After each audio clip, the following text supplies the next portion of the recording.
ba jeune a tolo le makambu ndeni to progresser etaki ba jeune donc botalaka the Smoky 9278 show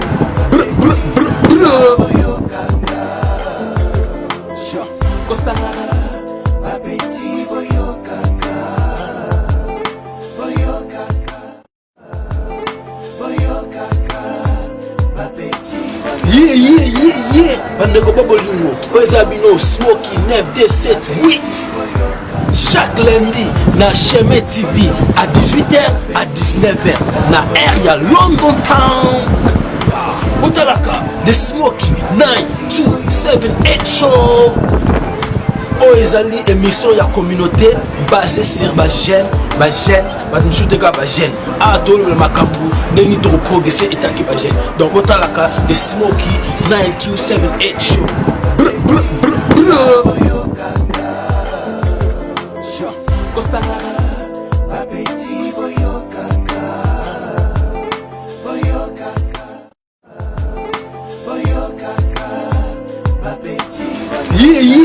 Yeah, bandeko bobolingo Oezabino Smoky 9278 chaque lundi na Chemin TV à 18h à 19h na area London Town Otalaka the Smoky 9278 show Oezali émission ya communauté basée sur ba jeune batumsuteka ba jeune a tolo le makambu ndeni to progresser etaki ba jeune donc otalaka the Smoky 9278 show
Yeah, bandeko bobolingo Oezabino Smoky 9278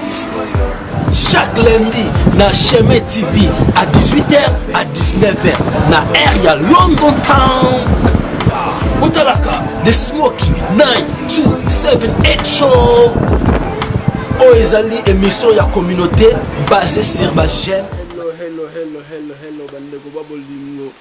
Oezabino Smoky 9278 Amicho Botala, the Smoky 9278 show. Bande bobolingo en tout cas aussi nous excuse belé.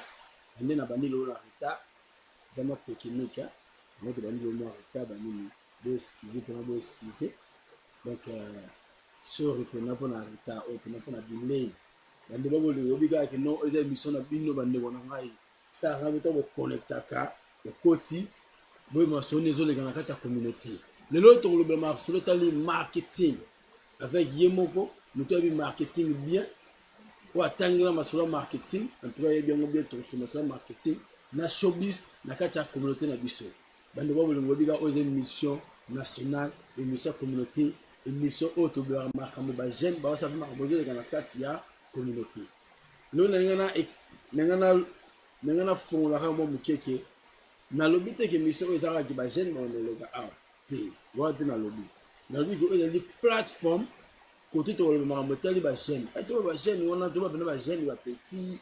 bana na biso ba jeune pena. Ponga za da adit na ke tu fasi zo kamo ba jeune to ba ara ba ni mena za pena adit. Yango mutu ko adit to ya ofanda awa akolo makambo etali ba jeune. Côté ba ni to ko kende liboso etaki ba jeune akata komite na biso. émission ezali basé na koloba mingi makambo okimoni oyo biso tomonaki ezalaki bie te bato likolo basalaki biso tosala différence donc toyoka toujours solution na makambo nyonso oyo tozosala etake bagene etake communauté na kati ya plateforme oyo yango lelo tozali na Thierry Gondora moto ayebi masolo ya marketing mpe masolo ya showbiz tokosola mwa moke mpe bandenge tokosala oyebi kaka ntango masolo ekotaka elengi wana ekomisaka ata moke malgré tout toza na 1h chaque lundi mais ntango tokota na masolo bandeko na ngai non masolo ekomaka elengi omona te ko moke yango wana nakosenga régie acha suma publicité après yamba Thierry Gondora po toleka mbala moko na masolo na biso en plus toza na retard donc moi publicité bota publicité après tozonga na bino.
Bagène a tolo le makambu ndeni to progresser etaki bagène donc botalaka the Smoky 9278 show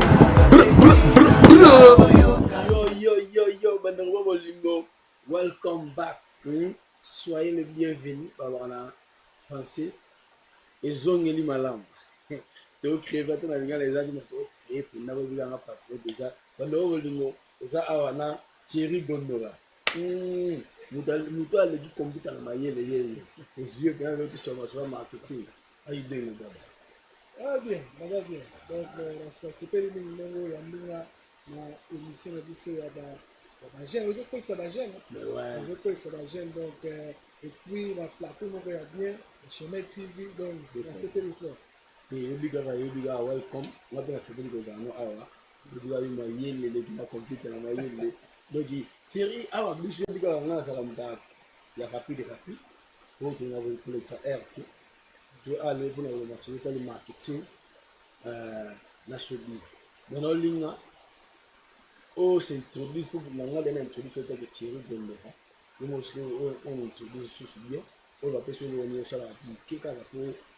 dans l'intervention de business le marketing. Bon merci Mingai donc nous à lobby Thierry Gondora le plus intelligent que l'ordinateur. On a un founder de TKG Concept, aux alliés, compagnie, il y a website design, il y a graphic design.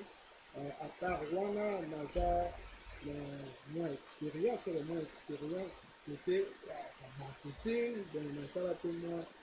coaching, au niveau de online business, le coach de la communauté, online business. Donc, nous avons moins d'expérience dans le Internet. Voilà. On est toujours à l'eau. Et tu es là, tu es là, avant de faire votre côté, on a un seulement de l'idée de commencer business, showbiz, on a un showbiz. On a tout un minimum de business de la communauté de marché. Aussi, c'est un exemple pour la côté de la bon, le business, la communauté de la yes, yeah. Business, but tu as battu, amico, la papa, ou bazar, la femme ça fait la business à bien la communauté. Donc,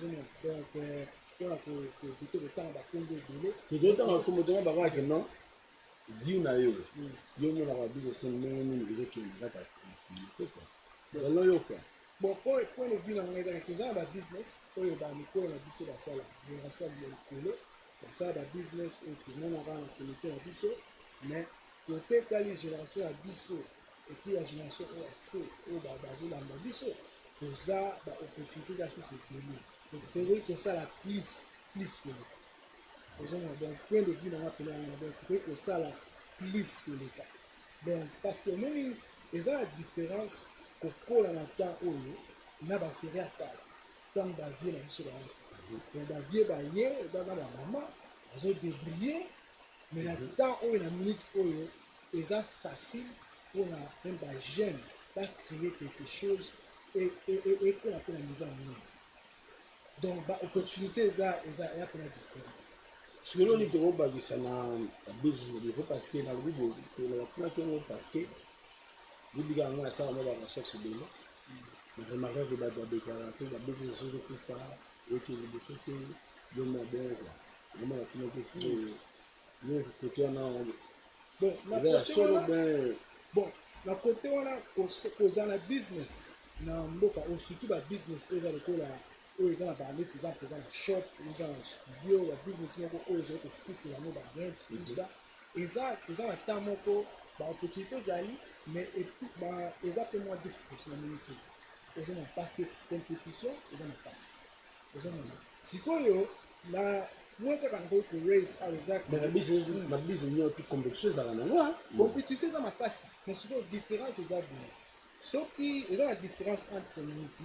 oyo asali business mpona kaka bakongolais na motu asali business mpona motu nyonso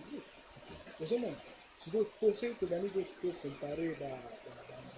papa na biso baza na business oyo ezoservi mingi communauté omona mpe toza na moto elie azoteka la même chose mais azoservi communauté na biso epuis bacommunauté mosusu donc ye deya aza deya na avantage ozomona donc kote ndenge babusiness ezotambola donc eza baneti tokoloba ke baopportunité eza ke na epesameli mpe na bato oyo bakoki koya epuis kokanisa business ya bango na niveau ya mingi par rapport kaka esuka na communauté oyoso moyoso mabe babusiness pipe bayosala na kati ya communauté ya mingi mabe te mais mwa baerreur oyeba mpe mwa erreur ya moke bon tokoloba bango soit eza erreur ya moke po parce que toka kaka biso moko kaka business oyo kaka mpa na biso moko eza mpena tozo koexpande business oyo te na wida community ndenge bakende wida audience audience ndenge ndenge obito indien na agolo mpe ateka ndenge wa africain mais biso bacongolais monaka eloko ya congolais olingi ya congolais asombaka donc kote wana ndenge selo tokoloba teke eza erreur ezodépendre mpe na moto ya motu na vision na ye mpe na business na ye ozomona mpona bato mosusu nakopesa exemple dernièrement nazalaki na paris na chanterie oyebi ke bandibi mingi mpona baebanga mpona nini bazoteka baclient bango mingi baza bacongolais epuis balingi baganye bamarché wana bakozoyekola même ntina langue ya bato wana baliba ozomona donc différence eza na kati wana donc ezodépendre na vision motu aza na vision na ye seki vision na eza ke bon nga business na ngai nga na koservi kaka bato ya continent osuka no pekaka na continent na ngai mais motu so akoya nga vision na ngai eza ke na servi bato mokili bato mosusu excusez-moi bato mosusu badéclaraki babi ke non bamosusu badéclaraki babi babusiness people to bashayere batekaka customer service na bango eza bien te bato mpe batere babi baclient bayaka na badesordre na babusiness donc beteka kona neti bateki bazoswana na basombi totobitongo na lingala na sansi wana bateki na basombi bana prendre moko beseri mpe bazodiscute entre bango na bango siko tozosala mpe na komite oyo eza mpena babiloko oyo mpena nayokaka trop bon omoni wana eza citation moko eza mpena dangerous ozomona eza dangerous na sens parce que nga nasali nazalaki store manager ya McDonald donc pendant nasali na McDonald na biso baservant ozomona donc tozwa batraining ebele na customer service ozomona Donc McDonald's ndenge eza bongo, donc ne bakoma monene bongo baza na client base ya monene partout. Et puis customer service eza eloko moko important makasi. Ekokoma na niveau te ke yo moto oza na business ozoswana na baclient esimba te. bato babiki bokoswana na mage bango aloba na mage te na business person azoswana bango personally nabiki nachange na nzuri na bakoswana epesi na fo nachange lisusu ekofu tobongisa balangage na biso bazodeklare baclient bazodeklare ke batekisi baza na customer service ya bien te accueil ya bien te toyebi te nyonso na mingi bateki mpe bazodeklare ke baclient bazorespecte business te soki bangosoki na sens wana omaka badéclaration na sens wana ekolobaki omoni soki totango na de kote tobana liboso ya kote bakolo shop bakolo business yo ntango oza na business na yo oza na droit ya kotia bapolisi ozomona tomonaka na baoffre licence eza wana baplace mosusu bakokoma wana soki oye awa zala mwa kalme makelele ezala mingi te po toza na bavoisin tusa boko azobatela mpe licence ozomona mais kote etali client omoni mbongo ntango toza na mbongo ozokende osomba eloko eza na niveau ya valeur olingo ozwa mpo na mbongo wana ozobimisa ozomona sikoyo na minute oyo toza na temps moko ke bato bazali kodemande mingi mpo na mbongo bazobimisa par rapport a ndenge basera kala net exemple esi nazokende osomba eloko na shop ata na testo ata na shop na biso ya kobelo eza na niveau ya service nazali ko expect tant que client ata nazobimisa one pound ata nazosombaka kwanga moko eza na niveau ya service nazoko expect ozomona kosena ke na McDonald's bakosala effort bapesanga service how are you donc bakosala effort basolisanga ozomona omona mpe moto ako akoyamba yo apesi yo mbote aseki mpe kamani ozomona donc nyonso wana eza na kati ya value oyo bazopesa yo tant que client ozomona sikoyo se neti motu akei omoni bashop na biso eza na okokende mpena kuna osoki biloko asali 150 litre osoki biloko kuna ozomona donc eza weekend oyo tokospend bambongo na kote ya value soki customer service eza bien te client en faute aza under value anglais toyebana donc na comprendre mais badéclare lisusu babi tellement bake eza bien te yango babusiness oyo ezokufa eyeke liboso te yo epesi réponse ke towana ndenge bon tokolobaki eza na makambo ebele oyo tokote business ekende liboso te mais customer service eza mpe eloko moko na kati eza important makasi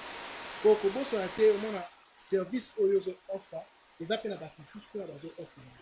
donc oyo kuna azosepelisa bato omona mpe mwa plus na ye eza yango mwa likolo me bato baprefere bakende kuna mpona nini baza lese soki nga na ye mpa na yo na kosomba eloko otienga mal lese estce nalinga nasombana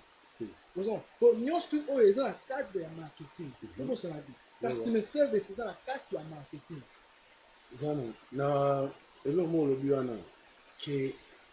eza na makambo ebele okosala bizikende liboso te mais customer service ezali moko na kati na yango biloko nini mosusu oyo neti okosala bizikende eke liboso te ekufa bon biloko mosusu ekozala ke koadapte na basaison oyo toza yango ozomona tomonaka bashop na biso ya mindele awa par exemple batesto neti na minute oyo omona baiste ezoya bazoprepare baiste ya egleya ozomona donc avant bokotela christmas baoffre ya christmas nde ezoya donc eza soki oza na business oyo bakoadapte mpona kosuite enui mpo ya client na yo ozomona donc eza kese par exemple soki otekaka biloko soki baspecial offers baspecial offers eza important makasi solution mona esalama mingi te baspecial offers baspecial offer namona yango te special offer pena ebima penayolongo bakenda comité mobande eza na bande bakomité monaka bashop esala baspecial offer te peut-être basalaka na bango mais yokanaka te emonanaka ekomaka mosika te po omoni okosala ke osali special offer bato bayaka wana deja peut-être bango baomona yango mais moto ayaka wana mingi ou bien moto alingaka wana te il faut qu'on reach bango. Donc sur côté bando ba bolingo auto na Thierry Gondora na invité le pona ba ke non ngai awa nazwa a pona wa kizete naza a pona ko blame te naza a pona ko mona te ke ngam na yebi masuru ya mona ya toujours na batu to sur eta ke communauté to ba neto ke liboso na communauté ngam na ba minga eza batu makambo ba comprendre ka trop pona makambo na biso ya ba congolais na United Kingdom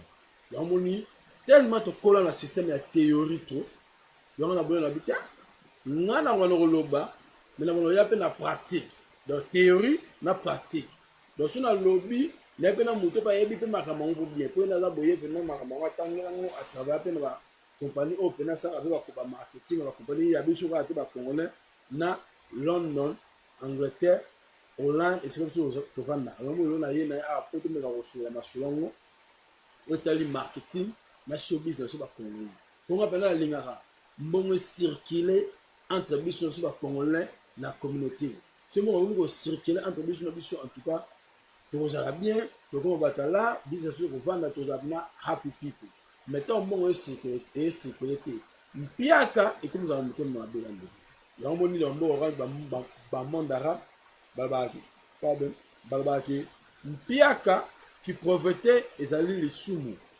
baba na profitait to basala to ba to bazala bien mais tout le monde appelle mindele ana mboka ngo seto ezali balinga moto to azala bien surtout les gens à la poivre vraiment comme ils na yomero ana poto on va tela job center ba tela ba housing ba ni tout ba se ba make up ko de ba na bango ba vivre la vie moya bien on nga pe na sala tout qui showbiz na biso ko ngo équilibre on le na Thierry Gondora ninga fani awaza plan expérience makambo to so la o ngala msuzu na business mais là msuzu ya sana expérience pour les gars pour na tanga business ti m'expliquer ka okemba vous allez battre ba Thierry Gondora mpanzi nanga bande ba sanga ba business pour diga nga vena ko ba diplôme business exact donc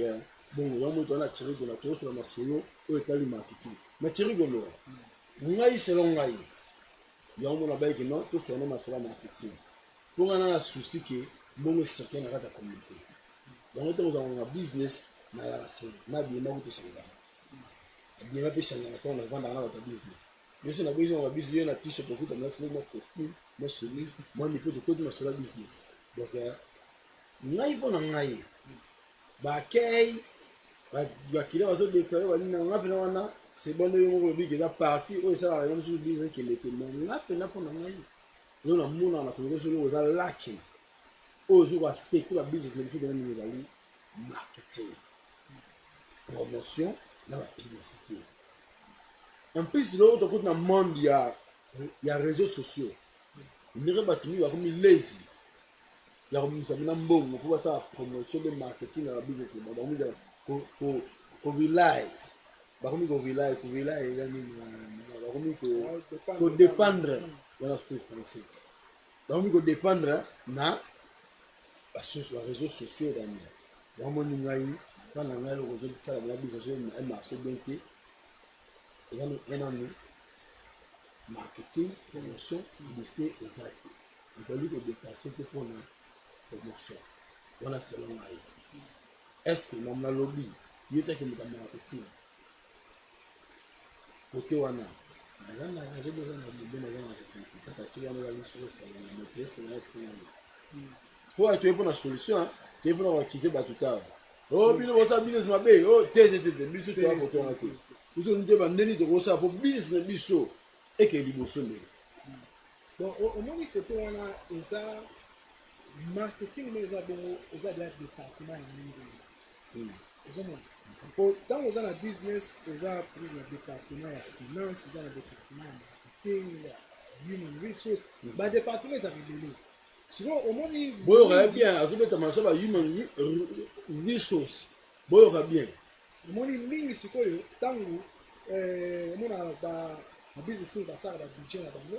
na ba côté nini ko diminuer mbongo pour mbongo du maintenant Osons comme Gaza peut la taxe, il faut la taxe, tout ça. Mais Azul ka côté nini, à cause du nez, la out de l'ennemi. Si vous encore marketing, les gens que mon co, les gens passent pour un mutu à comprendre que un résultat, il y a ba effort na ye na montage au na marketing ako eza moi passe pour comprendre ngo bien eza facile pour monter le côté on a bon na ça on parle na moko na Facebook ozomona na réseaux sociaux yeah mais c'est quoi erreur eza que omoni marketing eza ongoing marketing esilaka te yango tozomona bacompagnie minene lelo basalaka marketing partout so okoti na libula métro promotion eza balifre tozobima kaka baposta banini donc nyonso eza et puis faut comprendre que toza na online marketing et puis toza na offline marketing ozomona explique na okota na bien sikoyo online marketing eza baréseaux sociaux ya bafacebook tout ça et oza na site na yo ozosala même ndenge oza na kati na okota wana mais réseaux sociaux toboyi te mais yo moko kaka po parce fo ozwa mpe moto ayebi mosala yango mpe na réseaux sociaux oyo okoposte na yo oposte na yo oyebi nde bateknike nde basalaka mpe mpo nga mpe namona yango ye mpe kuna mona yango okunda mpe amona yango omwa te fo ozwa mpe kaka moto mpasa mpe susu neti oyo bozalaki marketing online marketing omwa te ke esenga fo ozwa kaka moto oyo ayebi mpe mosala yango mpe ata na réseaux sociaux bon eza esenga efo ozala moto ozana mais sikoyo encore toloba na ndenge mabe te na communauté na biso toza par rapport à bacommunauté misusu na bamindele toza na retard na côté bakotali bamarketing ya online pour soki totali même na niveau ndenge bato bazoutilize Facebook likolo oyo eza kokuwa bato basutiki eloko moko boye banosala banomeka bazoyekula sikoyo as a business owner ntango yo okoti na Facebook bandepartage eza kola ozomeka ozoteste ozotala na yo kaka ndenge nini ebima yo mais eza na bato oyo bayebi ke mpona bato bama kosenga plus cher famille ndenge moto akoshare lelo ese olobi so akoshare et puis eloko importance bakoyeba ke ntango yo bandi bongo omona mpe ntango mosusu oza na business nayo ya bien mais marketing ezosuka kaka na Facebook profane oza dia limité yango wana oza dia limité po soki exemple na Facebook na yo oza kaka na 500 bacamarade ata kuto bomi nzoto mingi ozoposte chaque jour oza limité surtout soki ozoutilize kaka Facebook à compte pour normalement na business il faut na Facebook page donc ti lelo na communauté bato mingi bayebi la différence entre Facebook account na yo na Facebook page ya business ozomona siko Facebook page boyoka thierry dondo apo aza makasi na marketing ya online boyoka thierry dondo donc Facebook page yango nde Facebook asala mpona koaide babusiness ozomona siko soki yo okangami kaka na Facebook account na yo oza daa na disadvantage me namonaka mpe Facebook ye moko mpe so ofuti mpe laka osala ba promotion me bato balingi kofuta kaka balaka wana mpe kaka te bon bato baza na bango oyo bazokomeka kosala yango mponga naza na contact na bato peye na communauté oyo bazomeka koutilize bafacebook tout ça donc eza mpe na bato bazotry ozomona même kotia bambongo wana bazotry mais sikoyo kotia bambongo wana eza kaka te otieka livre bongo non il faut oyeba ndenge nini ya kocreye baaudience na kati ya Facebook wana posengino ezala wanzwa po mosusu wana eza yabaka mingi biloko ndenge osenga fo kozwa motu oyo ayebi mosala wana na réseaux sociaux akoyede yo biso ekeboso bandeko nga susi nanga ezalaka kake mbongo eseka na kati ya communauté nga na susi mosusu te mpona yebaka tokoma kozwa bambongo mosusu te moto azolia business antuka ndeko na ngai ekomi na ntango ya kosoutenir babusiness na biso moko babusiness oyo etali biso ya biso moko donc eza mpena très important pour soutenir baloko business babusiness na biso surtout biso oyo bamingi bacongolise kanga motema akende mpa congolais sombe loko donc ekosala bien mbongo esekele donc eza mpena toyoka mpena mpo parce que oyo eza parmi babiloko oyo nga namonaka ke non en tout cas ngai bakei wana nde naye soki naemonaka naye bakei bonake partout mpena baso baza bakei wana ndeni mais oyo nga nayebi yapi ke marketing promotion publicité en tout cas wana mpena so bango babusiness biso donc je suis rabia à 10 personnes ba masser ba 10 personnes on est satisfait déjà allez comme ça bon côté pour acheter le marketing net ngane na boy comme tu me bi ngana ça la promotion au moins nous sur Facebook aso bonde là et des ngana okabola ba life on est musala na ngaso bono ye pas to solide bien yo mo mona bana que non aussi bana service à kitoko en plus nakolamuka pene na ntongo nasala babulo na mais soki bika cher ndenge banoko oteki cher wana naotala kaka boye eza kaka wana naotala yango mpona miso na miso nango minene boye naocheke yango eza kaka wana mwana asala eloko ya te opasi nga aza business ya ndenge wana Thierry Gondora oyo baninga Thierry sala marketing online fonso wana Thierry oya makasi kote wana ndeko na ngai sikoyo ndenge bayo osalaka website design osalaka graphic design website sikoyo na kati ya communauté na mpe na bato mpe omonaki baza mpe développe bakote ba website bon mpo nayebi ke compagnie nini otubisa eto ezala na website epai na biso ondire mpena tosalaka mpena website wana te bon omoni eza ke oza excuse nga mpo pasi naoki mikolo tolekaka basite internet eremi awa site kulika site internet ndenge naokopa te miebisi soki feza na site internet epeza bon omoni eloko moko échange na toloba ta na espace ya 10 ans pe 5 ans eza ke omoni na kala ezalaka ke soki oza na problème soki neti exemple nazoyoka motu mpasi motu pene eza ebetaka nayoka motu mpasi nakobenga ta mpasi nakobenga mpasi ne soki motu ezosalanga mpasi nakosala nini ebia nabengi mama mais sikoyo makambo échange ekomaka motu ezosala mpasi okoti na google okoti na google estce eloko nakosala mpona motu mpasi omoni différence donc eza na baquestion nyonso tu oyo toni koluka totuna bafamille na biso bamikolo ekomi na online sikoyo ntango nazokende na google nabeti ke how to deal with headache omona motu mpasi oyo nakodile yango ndenge nini sikoyo google amemanga na site ya motu exemple ozomona sikoyo google amemanga kaka na site ya bato depending na baquestion ongo na kotuna yo se nake tuna google place nakosomba chicken chips na tosnam app google akolakisa te alakisa nano soki moto soki neti shop na tosnam wana eza na site te mposo oza na site internet mamo na google so ocheke tcha nde emongo azalaka so na ocheke congolese restaurant omona debashe ya oseke debashe atravaka trop selon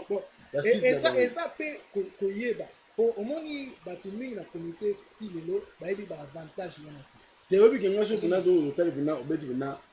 congolese restaurant ya london oyebi namona debashe wana debashe debashe mpena c'est côté online c'est bon déjà debashe bon c'est bon déjà esalanga plaisir mpo nga alingaka mpena tokota bamakambo wana ke bashop na biso babusiness na biso ekoki mpena na kati ya website eza na bawebsite nango bakomi na baapp po tokota monde wana mpe ya online business yango loto wana Thierry Gondora mpo ye mpena amakasi ntango omona balifete nanga kitoko wana na solo tu mpo website nanga biyebi nasala yango nga mpe nanga na website nanga Thierry Gondora ndasala yango donc yeyosala bawebsite graphic design ya bien mpena propre service kitoko lelo 3 jours ozwi masolo na odola mpena kitoko makasi yango toyaki awa nanga tosola masolo etali marketing nga mpena nanga na masolo kaka ya marketing donc tobeta masolo ya marketing toa na magazine ya sika caramel media ebimi yango oyo donc oyo bomona liboso oyo ezali cover photo ya président Tshisekedi cover photo donc on a magazine à ce début en tout cas on va shop ni tout na London na Angleterre tout ça la donc kende bina tu as copie na yo et ça bien yo to ba bina nga na zaka pour soutenir la business na biso ba congolais na za a pour na mahamusute na za a pour la communauté yango to so la pour to expand la communauté na biso un mo peut ba magazine ba anglais veut bima magazine ba linga la fait bima on délai plutôt expand moi bena mndo motanga pe linga oza pe na shop na bango wali na bango moi bena Thierry selo yo pena to siko communauté et expand comme la terre expand et ça donc siko to ça ndeni poto expand ba business to de communauté bon omoni eza photo ya toujours kozala koleka na démission de partage ya knowledge ozomona omoni toza ba jeune et puis ba ebele na communauté oyo baza na knowledge côté na bango on appelle moto aza expert na côté na obi mais apartage moto ozomona donc toza na temps moko faut obi ke na bana pe no mo boye so na na me na kati yo ko partager ça bien mais faut dans la plateforme le roi dit ah moi dit ah yo mo ni plateforme salami po oyo tu yana zo belela bino tu bato ba business bato ba knowledge bato ma yeli bato bato fanda awa to meka ko de communauté na biso to tika ko complain po ndeko na ngana biso ko complain eza makasi to no ngai business na ngai na sango de ba congolais te na za congolais na sango de ba congolais te ngai pena mile na biso pena na za la ndeko na ngai ko za na mile na yo te ngol ba kino ko mundelo bete ya mto peso kino o change ça te ndeko na mayelo biso to zo na poto yo mo senga ke to ya na ona kati ya communauté mutu tu ba ingénieur ba ingénieur ba docteur ba nande comme na tant kino to ko kabola knowledge na biso na kati ya communauté na bana boka yango nde ko sa ke communauté na biso e comme stable e kene liboso ande ko na tshele les autres kino ko partager wana yango le biso ya ko partager na wana asko continue ko partager ko partager moi c'est totally na Facebook na biso ya communauté na biso toza na bato mingi bawelaka kopesa baadvice na bakote oyo baza expert na kote wana donc omona kaka mutu Facebook live makambo ya libala boye oza expert kote wana te ozomona omona mutu affaire boye mais affaire boye oza na knowledge moko kati na yo oyo okoki kobimisa esuni mpe communauté ozomona toza na système moko bakomi awa bakongole balingi kosomba biloko online mais our community is not educated enough they're not educated enough omoni ntango bamindele babisa ba oyster card ezali malemi ti soki oza na oyster card te oza na choix te il faut ozala na oyster card you don't have a choice sikoyo ekomi même le bank card omoni sometimes you have to educate the community by force ozomona po online tolinga te ekodomine and it will get even worse ozomona donc it will get even more donc oyeba biloko wana mona yango na organiser ndule pour abingi bayebike naza artiste na bitu na vandara oyo ezaka po parce que sur sa communauté ndeki makasi tonde yamoni na salle de mission kolobela banini donc artiste host TV host tout au ça parce que tout ba mingi ko sala ezali moko au sali ndule na organiser concert banini na tshepena 5 livres en advance online mais 5 livres en advance online au sommet 10 livres en porte mais ba doit na porte le baboy na bango économie wana yo sala bango pour nini ba bongo kote na wana online ba bongo somba tika na advance ba livre ba na porte ba mentalité wana ne ba ndeko na to meka na ko sunga biso moko to ko sunga biso moko no to ba no online ezali économie online ezali économie mona to ningi na tango so melo online mona ke ya moins cher que so ko so mona shop sister la lobi c'est total que nini ezana ba on sait que côté online tout à mettre la website ya bilamba est-ce que je ba congolais ba so na ba bilamba ko et surtout ba série ba Black Friday yebi combien de ba maman na communauté na biso ba ko vendre ba tona computer T0R ta ba on oda bloc online c'est oza na place moko baza na choix te bon ça bango ozomona omoni pe comme as a business soki oza na business client azosomba biloko online eze save yo ba cost comme business yango ozomona même ba banque na biso awa balingi kute bokuta na face à face boye balingi bamona te online banking na yo sala online banking so oye awa okuta na mulongo po bataka mutu moko na tio donc po ozo eze save bango cost donc as a business soki osombi loko online nga baliflete nasala ekenda ati ba Newcastle ba Manchester partout donc eza online donc tu no progresser dans niveau online kona yebisa ndeko moko ngai baliflete tozano kotana meno na stokona mais nous on a beaucoup un système qui non attends dans un Newcastle boulot na mbala moko akozwa ngo atindeli nga bainformation na whatsapp nasali nalakisi ye nakoda pa batikele balifle ozomona baprogression po ezomona okolo online marketing pesaka mbote ndeko kotana pena na nayebisi sekeli bien moko bongo akamwi ebi non po omoni eza ifotalaka mpe tana yo nakosala motu bulo natindi na print mpo nakende na print nazwa yango naya nango na critique yango mpa moto wana donc ntan wana nwana tozolekisa ba air yango mondele achange je nde toyokaka mondele achange je akoti masolo ya online bando babolingi oyo tobena masolo toujours masolo ya marketing eza très important na babusiness na biso yango mona nasalaka bashote ba smk showbiz yo bashote nasalaka wana yango tobini na minute de simoki 927 show eza all in one ya lokwa dj igwe all in one na kati nyonso eza na kati awa tokobina osala masolo tout etali communauté awa na kati progression na biso bagene awa na kati na annonce lisusu nalobi te ke vie akoki kovanda awa te vie oyo noti oyo ovanda awa ayebaka yo osala masolo etali bagene mpona progression na biso bagene bato mosusu te kaka bagene taneti oyo ezali parfum mono natie liboso ya parfum donc heaven sent parfum ezali ya jeune congolaise donc fille quoi la génération na biso abimisi parfum na ye komona ngo heaven sent parfum ezali ya mibali ya basi yango oyo ya mibali yango donc être obima na opompe mwana moko solo kitoko donc oyo ezali ya parfum ya heaven sent en tout cas ezali parfum ndeko mwasi asali ya kompe na biso na pesa kokende kosombaka totanga bakombo te baparfum bato mosusu oyo bamindele basalaka en tout cas biso mpe tokomi mpe na parfum na biso na kati ya communauté tokomi na parfum na biso na kati ya communauté tokonsoma ngo en tout cas esala bien leza boye le 30 à partir du 30 mars online okosomba ngo online makambo tu bandeko yango omoni doki masolo tokosola yango oyo soki eza masolo bagene baosala baodeveloppe tokomi na parfum ndeko parfum na kati ya communauté na proud ke ntango abengenga bino non sino kitala botala nga bino non parfum kuto nakei na pompango na vini oh mais parfum nde ya solo asekanga pa oh onde ya solo eza ya solo oki solo so bima kutu na kati ya carton ya solo tobi omonaki même bachape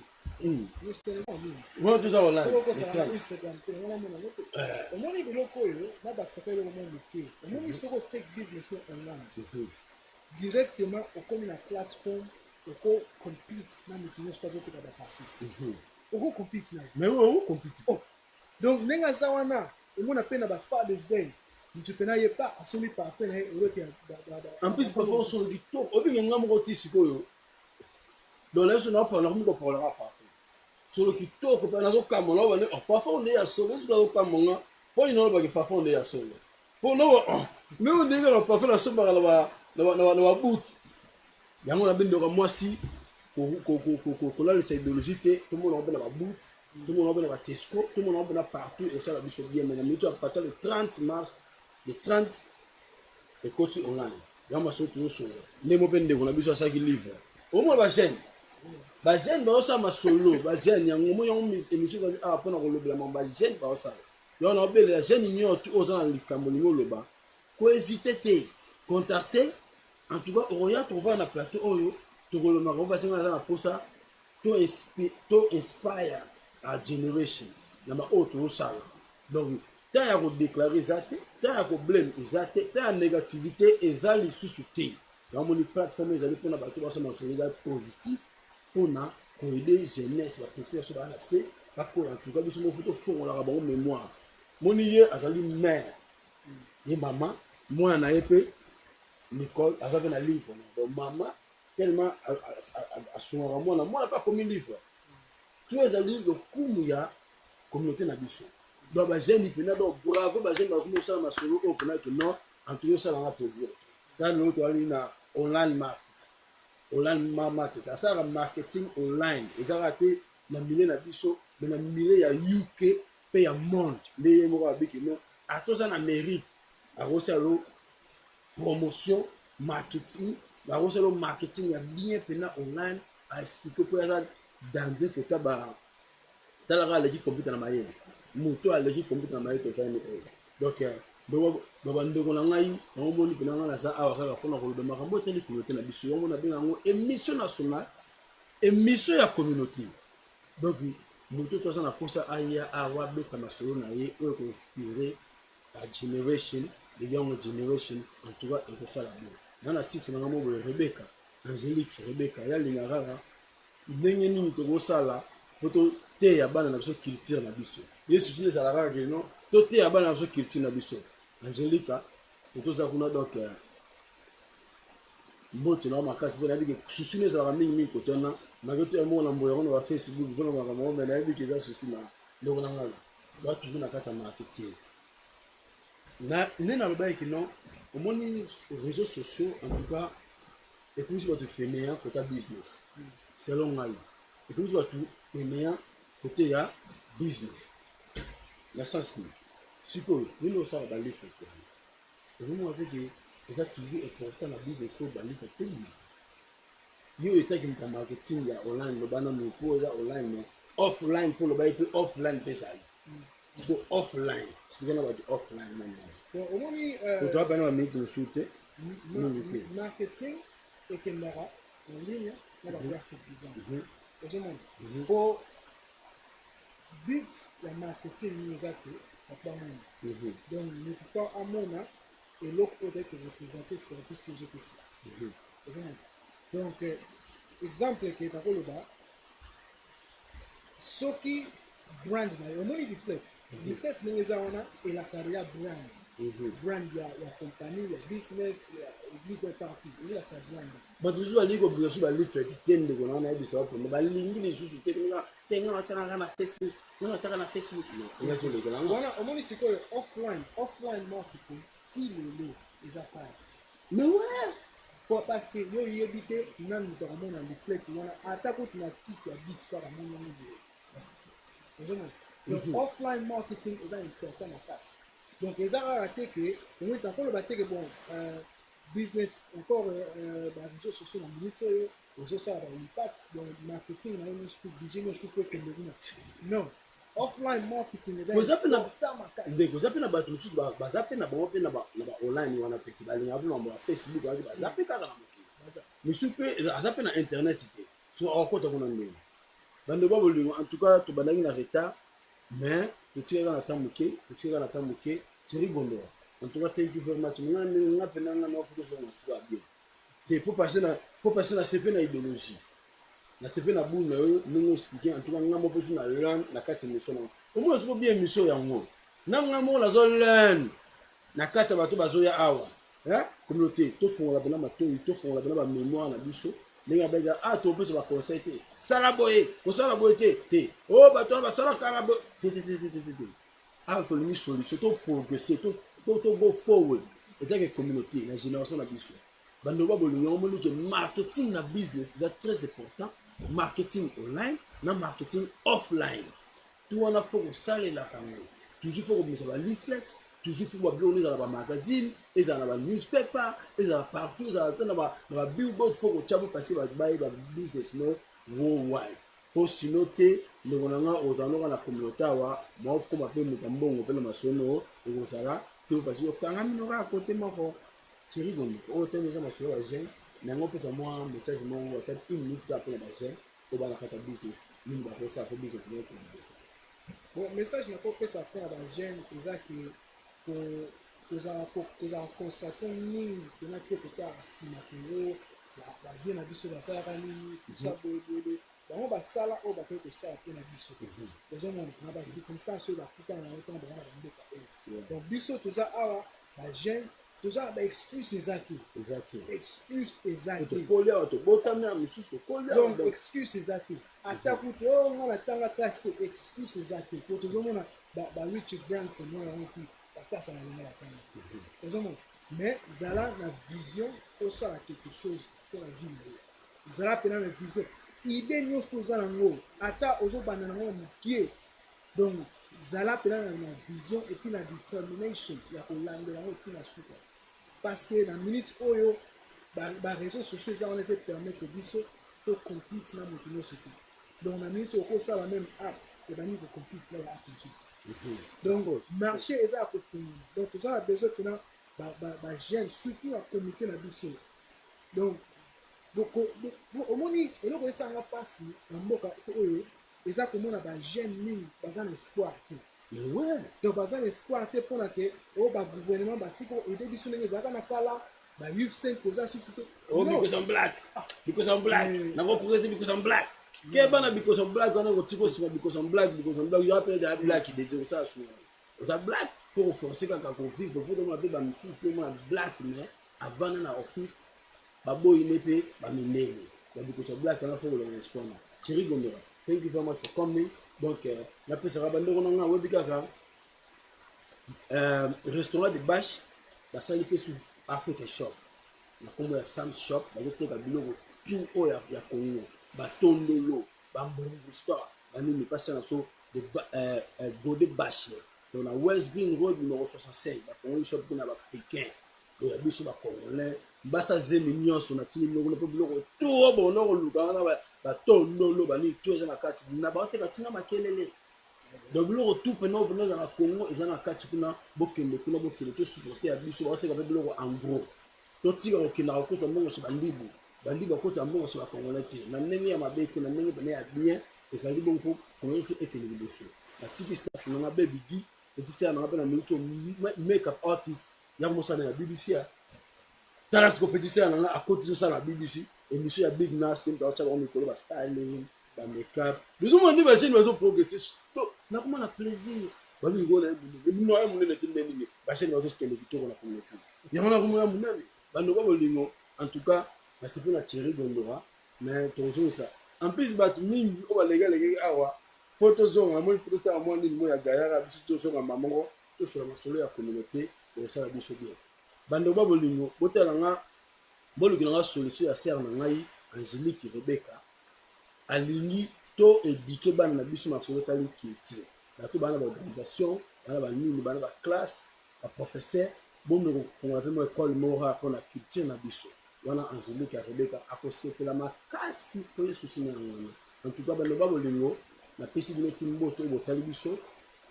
thank you very much ne bozo ta l'émission en tout cas si bon c'est pas l'émission bon kabola rapide ba bino ko tiko kabola négativité to kabola bilo ko pesa positivité ko ça biso tout la bien bano thank you very much to kutani le susu next week mais bando ko ça na terre sponsor na Godson Sport Management en tout cas bon ba sponsoriser ma solo donc salut thank you very much venangai directeur na biso honorable SK na toujours na remercier pour la PSB plateforme oyo tout s'exprimer tant que ba jeune en tout cas nzambe sa pambola Thierry monsieur c'est tolega OK les matoleka have sense bobo sana to so ba have sense parfait na biso communauté parfait na biso ba Congolais parfait na biso monde yango eye open no na bulela ko parla to compétition na rada monde tolega monsieur Sylvie thank you very much all to Italia laisse faire aux popcorn OK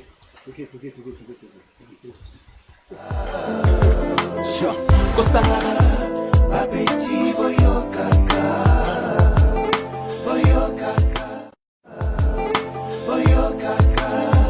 apeti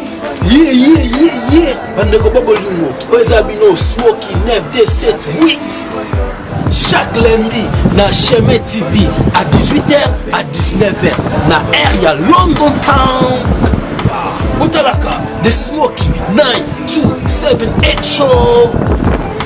Oezali émission ya communauté basée sur Celebrating his 10 years of gospel music career, Nazareth Life Ministries proudly presents Pastor Kiese in a live concert in London.